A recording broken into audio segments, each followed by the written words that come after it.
আসসালামু আলাইকুম ভাই ব্রাদার, কি অবস্থা সবার? অবশেষে আপনাদের ভালোবাসা পেয়ে গেলাম সিলভার প্লে বাটন। তো কিভাবে এটা রিসিভ করলাম বিস্তারিত এই ভিডিওতে দেখতে পাবেন। সবাই ভিডিওটা কন্টিনিউ দেখতে থাকেন। তো প্রথমে আমি রেডি হয়ে চলে আসলাম আমাদের এলাকার ব্রিজের উপর। আমি তো ভাই পুরাই এক্সাইটেড, আমার ইউটিউবের প্লে বাটন আসছে, এটা কি ভাবা যায়? সেই কত ছোট্ট একটা চ্যানেল ছিল, এখন সেটাতে 1 লাখ সাবস্ক্রাইবের প্লে বাটন চলে আসছে। যাক, সব মিলিয়ে আলহামদুলিল্লাহ। এখন শুধু ওয়েট করতেছি বন্ধু কখন বাইকটা নিয়ে আসবে, কখন আমি প্লে বাটনটা দেখবো। তো দেখতে দেখতে বন্ধু আমার অনেক অপেক্ষার পর বাইক নিয়ে চলে আসছে। তো ওরা আমি বললাম তাড়াতাড়ি চল, আমার চ্যানেলের প্লে বাটন চলে আসছে, সেটা আমরা রিসিভ করতে যাবো। কিন্তু ওর নাকি বিশ্বাস হইতেছে না, আমি নাকি ওর সাথে মজা করতেছি। তাই আমি বললাম যে তুই চল, যাইলেই দেখতে পাবি। সেজন্য তাড়াহুড়া করে বাইকে চড়ে রওনা দিলাম আমাদের গন্তব্যে। আর বিকালবেলা যাওয়ার সময় ওয়েদারটা মাশাআল্লাহ অনেক সুন্দর ছিল। আর ও তো আমারে বারবার জিজ্ঞাসা করতেছে, মামা আমি তো বিশ্বাস করতে পারতেছি না তোর প্লে বাটন চলে আসছে। আমি ওরে বললাম, মামা তোর বিশ্বাস করা লাগবে না, তুই চল, যাইলেই সরাসরি দেখতে পাবি। ওরে বলতেছি, মামা তাড়াতাড়ি চালা, আমি আর ধৈর্য ধরে রাখতে পারতেছি না। বন্ধু আমার বলতেছে, এত তাড়াহুড়া করিও না, পরে দেখবা দুজনে পইরা নিজেরাই প্লে বাটন হয়ে গেছে।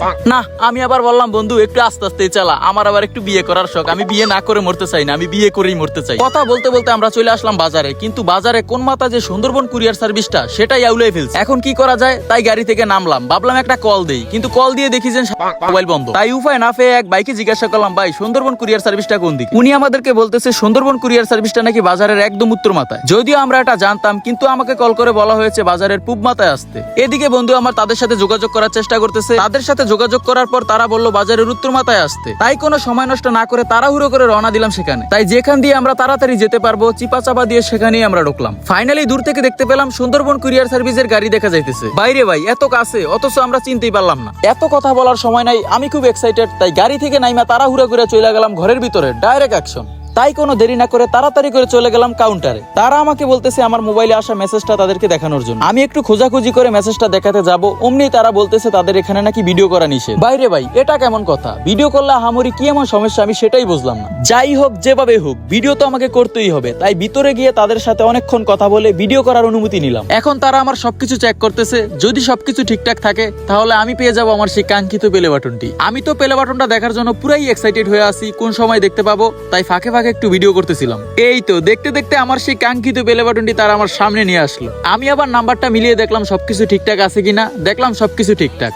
আসলে এই জিনিসটা আমার চোখে বলতেছে না, এত কষ্ট করলাম এই জিনিসটার জন্য, অবশেষে সেটা আমার হাতে। আমি ভাবছিলাম এটা অনেক বড় হইব, এখন দেখি এটা অনেক ছোট। যাক ভাই, আমার মতো গরিবের যেটা দিছে এতেই আমি অনেক খুশি। এখন ভাই আবার বলতেছে এখানে কি নাম টাম লিখতে হইব, বুঝি না আবি যাবি কি লিখতে হয়। আবার মনে হইতেছে জমি জমা সবকিছু বেচে দিতেছি, এইভাবে স্বাক্ষর করা লাগতেছে। তবে করার কিছু নাই, এই স্বাক্ষর না করলে হয়তো আমার প্লে বাটনটা আমারে দিব না। তাই তাড়াতাড়ি স্বাক্ষর করে এখান থেকে ভাগি। প্লে বাটনটা আমি আমার বন্ধুর হাতে দিয়ে বললাম, বন্ধু তোমার অনুভূতিটা কি, তুমি একটু বুঝিয়ে বলো। ও তো রীতিমতো বিশ্বাসই করতেছিল না যে আমার প্লে বাটন আসছে। এখন সামনাসামনি দেখে তো পুরাই হতাশ। যাক ভাই, এখানে বেশি সময় কাটানো যাইবো না, এমনিতেই ভিডিও করতে দিতেছিল না, পরে আবার দেখবো বাইন্দা রেখে দিছে। ফাইনালি অনেক কষ্টের পর আমার সেই কাঙ্ক্ষিত প্লে বাটন আমার হাতে। বাইরে ভাই, মানুষের প্লে বাটন কতই না দেখছি, কতই না আফসোস করছি, কোন দিন যে আমার একটা প্লে বাটন হইব। অবশেষে আমার সেই দিন আসে। হতে পারে ভাই আমার কষ্টের তুলনায় এই জিনিসটা অনেক ছোট, কিন্তু আমার অনেক বড় একটা স্বপ্ন ছিল প্লে বাটন পাবো। তবে আমার কাছে এই জিনিসটা অনেক বড়, অনেক অনেক বড়। আপনাদের ভালোবাসায় ফাইনালি আমি পেয়ে গেলাম। অনেক অনেক ধন্যবাদ সবাইকে আমাকে এত এত ভালোবাসা দেওয়ার জন্য। আপনাদের ভালোবাসার কারণে আজকে এই প্লে বাটন আমার হাতে। এত কষ্ট করে এই জিনিসটা অর্জন করলাম, সিনেমাটিক ভাবে একটু ভিডিও না করলে হয়? এইদিকে আবার আমার বন্ধু খোলার জন্য পুরাই পাগল হয়ে গেছে, কখন সে ভিতরের দৃশ্যটা দেখবে। আমি ওরে বললাম, বন্ধু তুই খোল, আমি ভিডিও করি, আমি একটু দূর থেকে দেখি আমার প্লে বাটনটা। ও আমারে বলতেছে, বন্ধু তোর জিনিস তুই খোল। পরে আবার আমার হাত থেকে পড়ে গেলে আমি শেষ। না ঠিকই আছে, আমার জিনিস আমিই খুলি, পড়লে আমারটা পড়বো। বা এটার তো কোনো আগামাতাই পাইতেছি না। শালার ঘরে শালারা এমন আটকাইছে, কোন আগামাতাই পাই না, কোনটা খুলে এটা। অবশেষে বাইকের চাবি দিয়ে এই কামটা সারলাম, খুললেই ফেললাম। ইসিরে একটুর জন্য পড়লো না। এখন দেখতে পারবেন ভিতরে কি গুপ্তধন আছে। প্রথমে দেখতে পেলাম ইউটিউব থেকে একটা হাবিজাবির পেপার দিছে, এটা আমার পড়ার কোনো প্রয়োজন নাই। যেটার জন্য এত কিছু, আমার কাঙ্ক্ষিত প্লে বাটন, আমি আগে সেটা দেখেন। এখানে আবার দেখেন এটা কি ভাই, কোন দিন যে এই বড় প্লে বাটনটা পামু। আপনারা সবাই বেশি বেশি করে সাপোর্ট করেন। বন্ধুরে বললাম, বন্ধু তোর অনুভূতি কি? বন্ধু বললো, আমারও তো একটা প্লে বাটন পাওয়ার ইচ্ছা আছে রে, আমারও তো একটা ইউটিউব চ্যানেল আছে। যা দিলাম তোরে দোয়া করিয়া, তুই খাবি সারা জীবন ভিক্ষা করিয়া। আমি বন্ধুরে বললাম, বন্ধু দেখ আয়না কিনা লাগবো না, এটাতে কত সুন্দর করে দেখা যাইতেছে। আজকে এখানে এতটুকুই, এখন চলে যাব নিজ এলাকায়। এখানে কিন্তু মজা আছে ভাই, আপনারা দেখতে থাকেন। ওর সাথে লাইভ প্রুফ প্র্যাঙ্ক করবো, দেখবো ওর রিয়াকশনটা কি।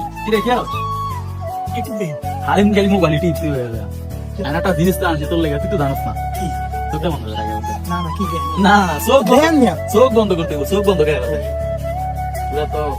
একলাই তোর লেগে একটা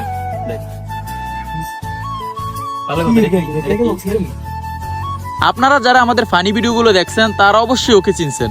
আমি তো ওকে মিথ্যা বলছিলাম যে এটা আমাদের প্লে বাটন না। ও পুরাই হতভম্ব হয়ে দেখতেছিল যে আসলে এটা কার প্লে বাটন। কিন্তু ভাই যখনই নামটার দিকে তাকাইছে হয়তো পুরাই হতাশ। ও যে ভাই কি পরিমাণ খুশি হয়েছে বইলা বুঝাইতে পারবো না। ও শুধু বারবার এটাই বলতেছিল, ভাই আপনি আমাকে কেন আগে জানান নাই। আমি ওকে বললাম জানালে তো আর এত বড় একটা সারপ্রাইজ তোকে দেওয়া হতো না। এখন যাই হোক, আমি ওকে বললাম এই প্লে বাটন শুধু আমার না, তোদের সবার। কারণ তোরা সবাই যদি আমার সাথে কষ্ট না করতি আজকে আমি এই পর্যন্ত আসতে পারতাম। সবাই মিলে আমার সাথে কষ্ট করার কারণে আজকে এই প্লে বাটন আমার হাতে। এখন যাই হোক, প্লে বাটন তো আমরা পাইয়া গেছি। ওকে বললাম যে দর্শকের উদ্দেশ্যে কিছু বলতে। ও বলতেছিল ভাই আমি আর কি বলবো, আমি তো প্লে বাটন দেখেই পুরো স্থগিত হয়ে গেছি। আমি আর কি বলবো, আমি ওকে বললাম আমি নিজেই স্থগিত হয়ে গেছি। ওকে আমি আবার বললাম যে দর্শকের উদ্দেশ্যে কিছু বলো। আমার বলতেছে ভাই আপনিই বলেন। আমি আর কি বলবো, আপনাদের ভালোবাসা বইলা বুঝানোর মতো না। আপনারা যদি এতটুকু ভালোবাসা না দিতেন আজকে এই প্লে বাটন আমাদের হাতে থাকতো না। আমরা সবাই আপনাদের কাছে চিরকৃতজ্ঞ। আশা করি আপনারা সবাই আমার পাশে সব সময় থাকবেন। যারা আমাদের চ্যানেলে নতুন দর্শক আছেন চ্যানেলটিকে সাবস্ক্রাইব করে অবশ্যই চ্যানেলের পাশে থাকবেন। ভিডিওটা ভালো লাগলে অবশ্যই লাইক কমেন্ট শেয়ার করে দিবেন। দেখা হবে কোনো এক ভিডিওতে। ভালো থাকবেন, সুস্থ থাকবেন। আল্লাহ হাফেজ।